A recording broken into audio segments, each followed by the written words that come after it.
बिस्मिल्लाहिर्रहमानिर्रहीम। अस्सलाम वालेकुम। डॉक्टर नवीद हेल्थ केयर में आप लोगों को खुश आमदीद। उम्मीद है आप सब लोग खैरियत से होंगे।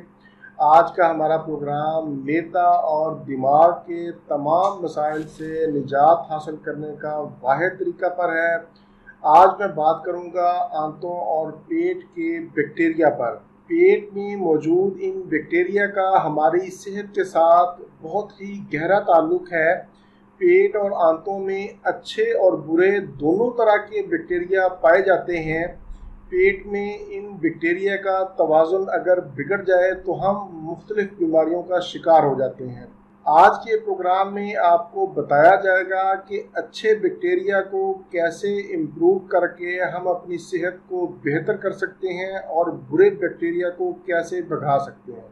इंसान के पेट में अरबों नहीं बल्कि खरबों बैक्टीरिया पाए जाते हैं जो ना सिर्फ हमारी खुराक को हज़म करने में मदद देते हैं बल्कि हमारे रवैयों, हमारे मूड और हमारे दिमाग पर भी असरअंदाज होते हैं। मैं यहाँ पर बताता चलूँ कि हमारे दिमाग और मैदा का आपस में बहुत ही गहरा ताल्लुक है।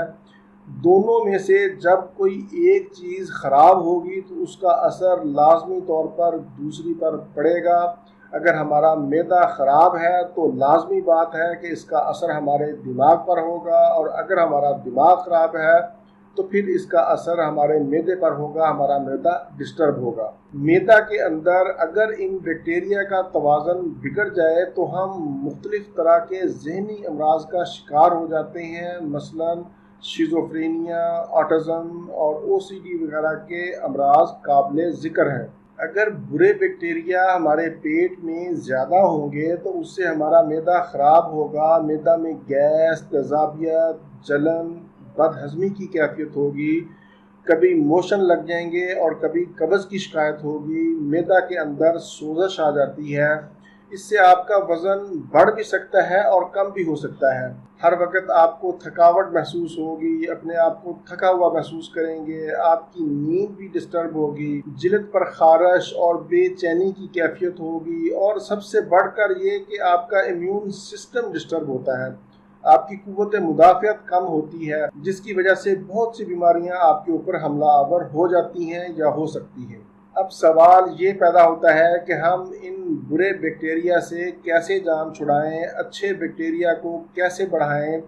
अच्छे बैक्टीरिया को बढ़ाने का सबसे अहम ज़रिया है प्रोबायोटिक्स। प्रोबायोटिक्स किसे कहते हैं, इसके ऊपर मैंने अलग से भी प्रोग्राम किया है। अगर आप डिटेल देखना चाहें तो उसका लिंक मैं नीचे दे दूँगा। प्रोबायोटिक्स में सबसे अच्छी जो चीज़ है वो है दही। दही कुदरती प्रोबायोटिक है जो अच्छे बैक्टीरिया में इजाफा करता है। दही खाने का भी एक ख़ास तरीका है। दही को आप सुबह के वक्त ना खाएं, बल्कि दही खाने का सही तरीका दोपहर के टाइम है। इसके ऊपर भी मेरा प्रोग्राम है, डिटेल से आप वो देखना चाहें तो वो भी देख सकते हैं, मैं उसका लिंक नीचे दे दूँगा। इसके अलावा केला भी प्रोबायोटिक है। मैदा में अच्छे जरासीम बढ़ाने के लिए फ़ाइबर बहुत अच्छा है। फ़ाइबर में इसबगोल का छिलका सरे फहरिस्त आ जाता है।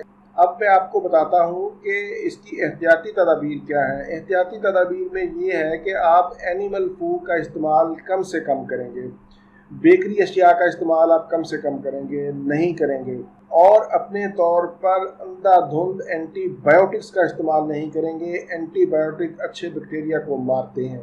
इसके साथ साथ आपको अपना लाइफ स्टाइल चेंज करना होगा, वॉक करनी होगी, पानी और नींद पूरी लेनी होगी। अपनी खुराक में अदरक, लहसुन, जैतून का तेल और शहद को शामिल करें। अगर आप मेरी आज की इन बताई हुई बातों पर अमल करेंगे तो इंशाल्लाह ना सिर्फ आपका मैदा दुरुस्त होगा बल्कि आपका दिमाग भी ठीक होगा, याददाश्त में बेहतरी आएगी, आप जिस्मानी तौर पर पावरफुल होंगे, आपके अंदर कुव्वत मुदाफ़त बढ़ेगी। ये था मेरा आज का मालूमाती प्रोग्राम। इसी के साथ ही मुझे इजाज़त दीजिए। दोबारा किसी नई मालूमाती वीडियो के साथ आपकी खिदमत में फिर हाजिर होऊंगा। तब तक के लिए इजाज़त। अपना, अपने अहले खाना और अपने दोस्तों का बहुत ज़्यादा ख्याल रखें। अल्लाह हाफिज़, वस्सलाम।